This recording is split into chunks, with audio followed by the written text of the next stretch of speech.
we'll guide you through how to set up reminders in Gmail. If you find this helpful, consider subscribing and liking the video. First, open your Gmail account on your desktop. Go to the top right of your window and click on the Google Apps grid icon, which looks like a square made up of 9 smaller squares.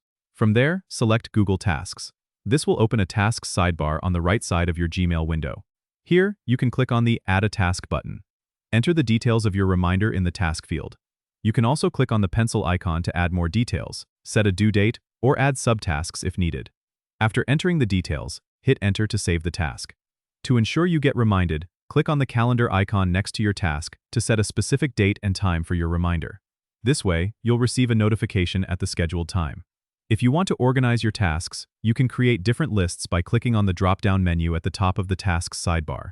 This helps if you have several reminders for different projects or categories.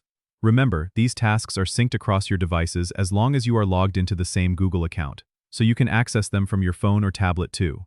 Using Google Tasks within Gmail is an efficient way to keep track of your reminders without leaving your email workspace. Don't forget to subscribe and comment if this helped you out.